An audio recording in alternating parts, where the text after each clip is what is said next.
In this video, I'm going to be showing you how to use the sleep trigger and the time scale in Farming Simulator 22 to grow your crops faster. Let's get into it. Right, so right here is the sleep trigger. Okay, so the sleep trigger is part of the farmhouse. So the farmhouse on Elm Creek, when you first load up the game, is this building here. You can also find farmhouses in buildings, and we've got a variety of various farmhouses depending if you've got different expansions of the game. But the two base game ones are this guy right here and this guy here for Elm Creek. Okay, now if you start in new farm mode, you'll already have one. If you start in farm manager, you won't have one. So if you want a place to sleep and skip through a game day, you need a sleep trigger. Okay, so that's what this is for. Now what the sleep trigger allows us to do is if we come up and interact with this icon, push L3, we can pick a time that we want to wake up the following day. Okay, so it's quite varied.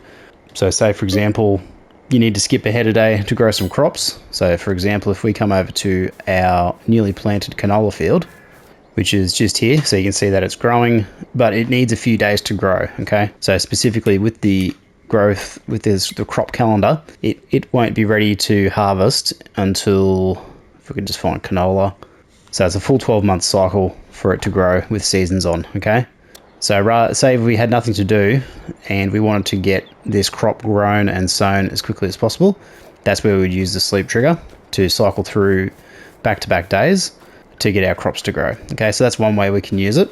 So let's go ahead and sleep just to demonstrate. And what I'm going to do is I'm going to wake up at 5 a.m. So let's go to sleep. Now this is going to wake us up at 5 a.m. the following day. Okay, so it's now 5:01 a.m. in the morning and it is pitch black. Okay, so say for example now we wanted to speed up time to get into a bit more daylight. What we can do is we can adjust the time scale. All right, so currently it's set to 5. What the time scale allows us to do is speed up or slow down time based on our needs. So if we come into the settings menu, currently we've got it set to ×5. So you got ×6, ×10, ×15, ×30, ×60, 120, 240, 360, and then 0.5, which slows down time. So we're going to go 360. So I'll set that up, and you can see now the clouds are moving quickly, sun is rising a little bit faster, and we're cycling through the minutes much quicker. So let's pull through until we get to about 7. Okay, so that's now 7:26. So you can see we've sped up time to allow more daylight. Okay, essentially. So that's one way you might use the time scale is to speed up time from an early start to a time where you feel more comfortable. Otherwise you can just pick like the preset 9 o'clock, etc. Another area where you might use the time scale is if you've got unfavorable weather. So say for example here at 8 o'clock we've got forecast for rain. So rather than if we're playing on say 5 speed or real time, we've got to basically wait for that whole hour to pass for the rain to disappear before we can actually do some harvesting, if that's what we were up to. So let's put the time scale back on to 360, and then we're going to get to 8 o'clock and it should start raining. So you can see we've got the rain. It's obviously we can't harvest in the rain, so if it was becoming a nuisance for us, we could speed up time to get through this bad weather, and then when we hit 9 o'clock that rain should disappear, which it has. So now we've got a withered crop here which we haven't harvested, but if you harvest in the rain you're going to get a yield deficit. So that's one way you can use the time scale to speed up to a more favourable weather conditions, etc.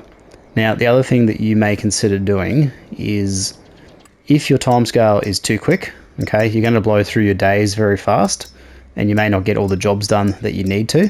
Okay, so what I like to do is either have the time scale set to real time, which is basically 1 minute in real time, in real world time is 1 minute in game time, or 0.5 of a time scale. So it slows down time essentially to, you know, half of what it would be on real time.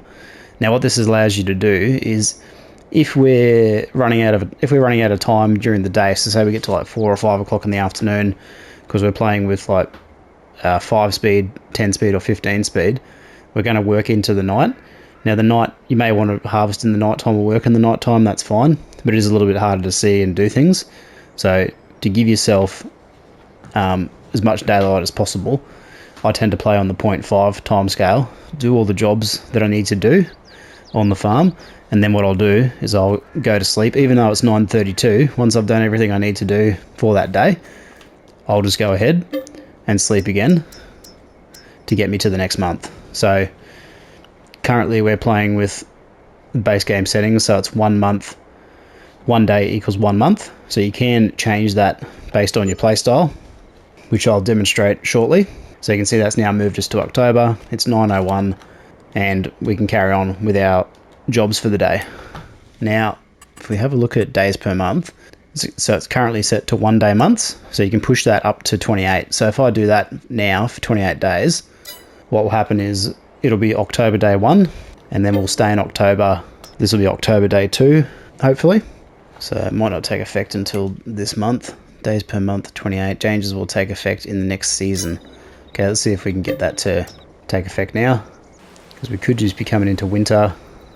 Okay, so yeah, it's because the seasonal cycle follows a northern hemisphere, summer, winter, fall, and autumn, I believe.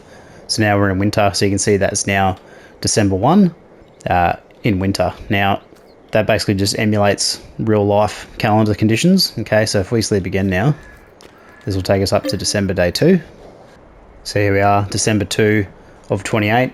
So you can see it lengthens out your months quite a lot.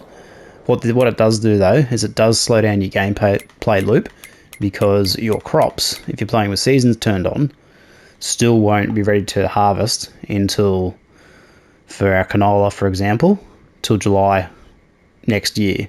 Okay, so if we're playing with 28 day months, you get the idea. It's 28 days per month, so you're having to cycle through a lot of days to get through a full calendar year. So it's recommended that you stick to the 1 day cycle. So 1 day equals 1 month. And now if we sleep now, it'll probably take us to December 3. And then once we hit spring, it'll revert back to the 1 day month. So let's have a look at that. Okay, so December 3. Oh, so this is I've got a feeling this is gonna force us through the whole 28 day cycle. Yep. So basically what will happen now is if you accidentally change this to 28 days, all right, what you have to do is you have to cycle through the entire season. So for us here, the entire season of winter. So each month 28 times to get to spring, and then it will revert back to 1 day months. Okay, so just be very, very careful with this setting, because if you do play around with it and you're not sure what you're doing, you could inadvertently ruin your game by accidentally pushing out your gameplay loop excessively. All right, so what I'm going to do is I'm going to come back in once we're back to a normal cycle, and then we'll carry on with the video. All right, so we've loaded up a previous save point, and let's just double check that we've got this set to 1 day months. Okay, so you can push it out to 2 days, 3 days, 4 days, whatever you want to do, but just be aware if you did put it on the 28, you're basically committed to that for 3 months minimum, depending on what part of the season you start in. So if you start in the early part of a season, it's 3 months. If you accidentally change it to the later part of a season, you may only have to do it for 1, but it's best to leave it on 1 day months. And like I discussed before, keep the timescale on real time or 0.5 to allow us to do what we need to do. So let's go ahead and sleep again. So we're going to sleep till 9 AM, so we've got some daylight. Okay, we're not really impacted by the rain, or impacted by the rain at the moment. So I explained before, we can speed up through the rain. So yeah, rain till about 9:30, 10. So now the rain's cleared. We go back to 0.5, and our canola should be growing. So it's got a few more growth states to go. It's going to take 12 in total with seasons turned on for that to take place. But basically, yeah, there are a couple of strategies you can use for the sleep trigger and timescale to help speed up your efficiency, and a few things you need to be aware of in regards to the days per month and that type of thing. So there you have it, guys, how to use the sleep trigger and the timescale in Farming Simulator 22. If this video was helpful, consider giving it a thumbs up. Don't forget to leave a comment if you've got any questions, and consider subscribing to the channel if you haven't already, and I'll see you in the next one. Bye for now.